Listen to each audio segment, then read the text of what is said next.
sekalian, kami dari kelompok 9 akan melakukan kunjungan mini riset kami ke Siva Hidroponik. Adapun anggota kelompok kami, saya sendiri bernama Miswani Tanjung. Saya Joni Sadriana dulu. Saya Putri Suciasa, saya Raina Ragubena. Nantikan vlog kami.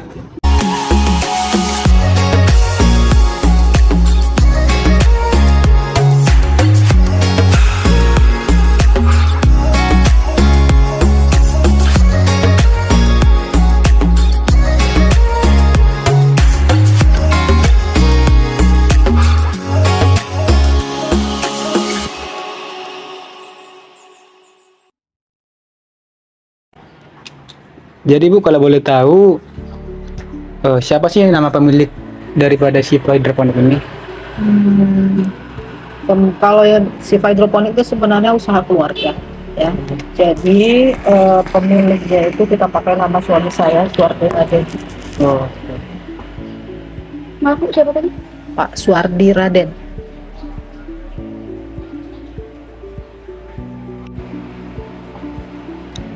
kalau untuk sejarah berdirinya Bu, boleh tahu Bu? Siva Hidroponik itu berdiri sekitar kurang lebih 8 tahun yang lalu. Dimulai dari hobi, akhirnya menjadi satu usaha di bidang pertanian yang kita beri nama dengan nama Siva Hidroponik.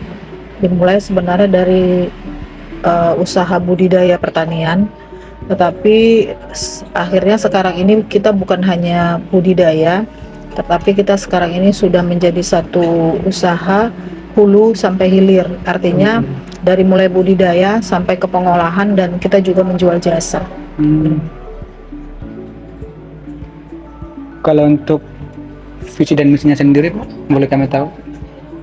Sebenarnya Siva Hidroponik ini lebih mengedepankan kepada edukasi. Jadi visi kita itu sebenarnya edukasi. Jadi usaha kita ini adalah usaha edukasi, walaupun kita sebagai perusahaan penyedia sayur juga, tapi kita lebih kepada edukasi.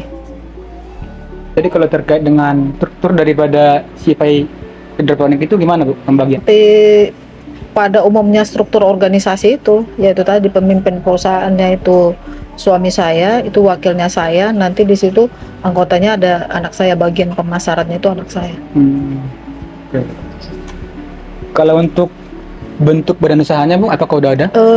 Sekarang ini kita tidak pakai UD atau CV. Sekarang kan usaha itu kan kalau mikro kecil itu kan cukup pakai nomor induk berusaha aja kan. Nah ya udah, kita pakai nomor induk berusaha aja. Jadi pribadi. Jadi usaha pribadi. Kalau kita daftar di OSS kan itu pribadi namanya itu kan. Sekarang itu pemerintah sudah memberi kemudahan kepada para pelaku usaha, baik mikro, kecil maupun menengah dan besar, untuk mendaftarkan usahanya itu melalui satu aplikasi yang bernama OSS. Jadi kita mendaftarnya di situ. Nah, di situ kita tinggal menyesuaikan kita itu usahanya apa. Apakah kita dalam bentuk badan usaha atau hanya usaha pribadi yang hanya perlu NIB. Nah, seperti itu. Ibu bilang kan ini kita usaha keluarga ya. Ada kemungkinan nggak kalau Ibu itu nanti atau usaha ini membuka lowongan kerja untuk masyarakat sekitar? Kalau lowongan kerja itu pasti, itu pasti. Kita kan menyerap tenaga kerja, ya kan nggak mungkin juga kan kita sekeluarga yang mengerjakan semuanya kan. Ada hal-hal yang harus kita berikan ke orang lain kan, ya kan. Kalau menyerap tenaga kerja itu pasti. Nah, untuk ini untuk pengadaan bibitnya sendiri itu awal mula bibitnya itu Ibu dapatkan dari mana itu? Kalau bibit apa benih sekarang? Ya. Paham nggak beda benih? Kayaknya benih sih, harusnya benih sih. Tahu kan? Nah, kalau benih itu tetap kita beli ya, tetap kita beli dari penyedia benih. Kalau boleh tahu? Ya macam-macam. Penyedia benih itu kan banyak. Penyedia itu banyak. Jadi pabrik-pabrik penghasil benih itu kan banyak. Kita tinggal pilih aja kita mau benih merek apa, kan gitu.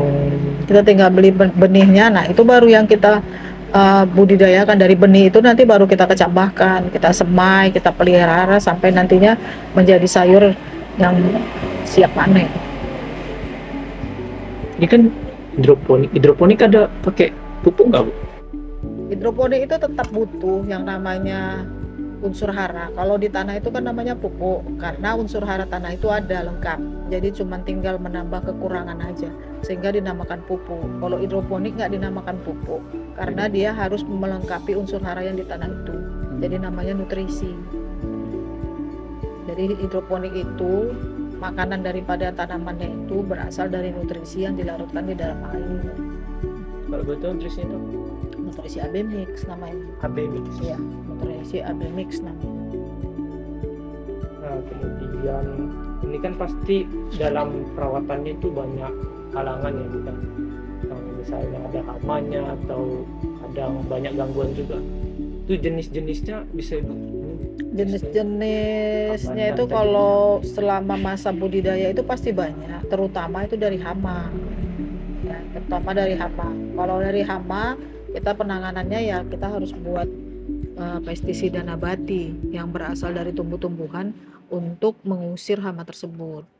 Kalau pestisida nabatinya itu sendiri orang Ibu racik sendiri atau? Ya, kita racik sendiri dari bahan-bahan alami yang ada di sekitar kita. Alat dan bahan dalam awal proses dari budidayanya ini Bu sampai akhir kira-kira apa aja Bu? Apanya? Alat dan bahannya, alatnya aja lah. Oh, kalau dari sudah ini kan sudah dalam skalanya sudah jadi industri yang Iya, kecil iya. ya, industri Iya, iya. kecil. Nah, kalau karena kita hidroponik yang kita butuhkannya itu ya itulah media tanamnya, ya itu kan.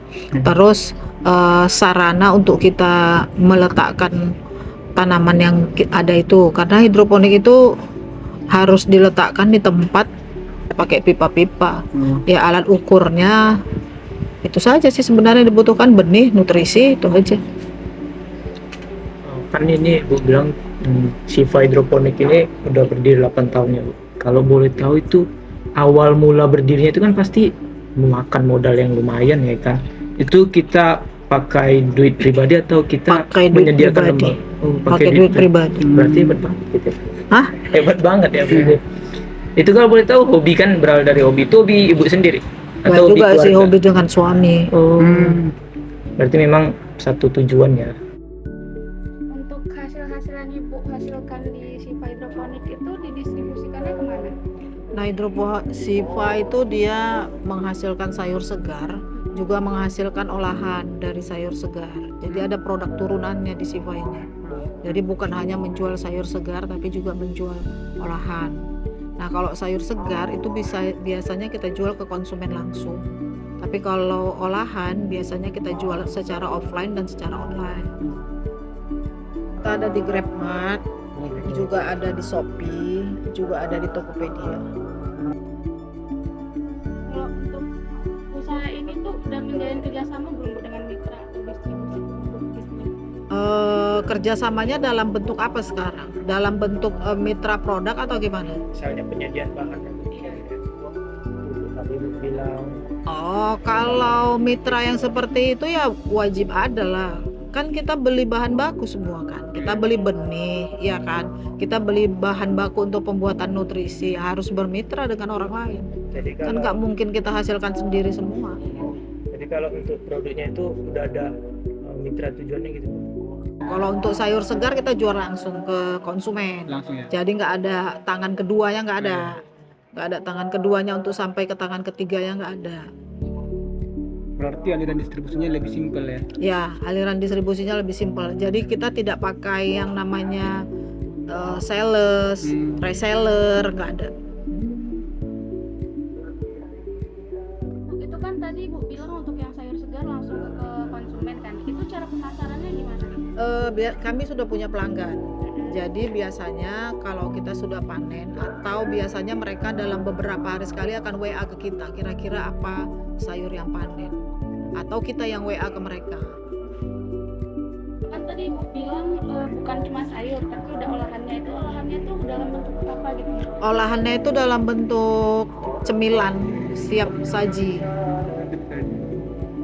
Jadi cemilan seperti kalau namanya itu ada yang bernama kangkung rendang, ada yang bernama kangkung arsik, ada keripik sawi, ada gabus kali, seperti itu contoh-contohnya.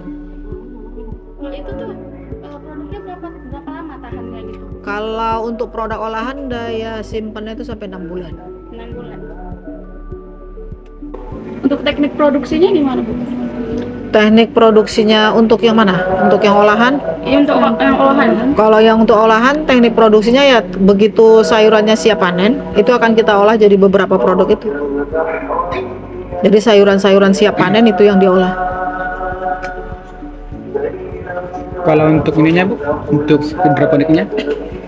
Sama hidroponiknya, kalau untuk hidroponik penjualan terkadang bukan hanya sayuran yang siap panen. Jadi kita jual bibit juga. Kita jual juga tanaman-tanaman yang masih remaja kita jual juga. Tapi beda cara penjualannya. Kalau sayuran siap panen itu akan kita jual per kilogram. Tapi kalau sayuran yang dalam bentuk bibit ataupun dalam bentuk remaja itu hitungnya per pot, jadi per tanaman. Jadi misalnya dalam hitungan yang hidroponiknya itu dalam hitungan kilogram berapa Bu harganya kira-kira? Tergantung jenisnya juga. Kalau misalkan sayur-sayuran seperti kangkung, sawi sama bayam itu kalau per kilonya 20.000. Tapi kalau nanti dia udah yang tanaman herbal seperti basil, mint itu hitungannya biasanya kita satu pack berat 100 gram. Nah, itu berapa harganya seperti itu. Jadi kita bukan hanya sayur, ada tanaman herbal juga. Ada nggak Bu pengaruh penetapan harga dari petani yang di gunung dengan penetapan harga yang Ibu sendiri? Gitu? Nggak ada.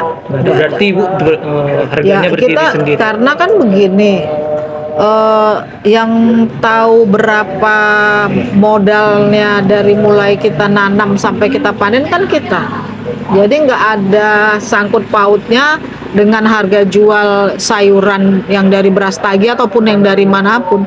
Kita tentukan sendiri harga pasar kita. Waktu panennya kira-kira berapa? Tergantung dari pola tanamnya, Jadi kalau misalkan kami mengharapkan dalam 1 minggu sekali itu harus kami panen sekali, ya seminggu sekali kita panen. Jadi kalau kami berharap tiap hari kami ada panen, ya kami akan semai tiap hari supaya kami nantinya akan panen di setiap hari. Untuk kira-kira pendapatan misalnya sekali panen itu berapa kilogram? Dapatnya berapa?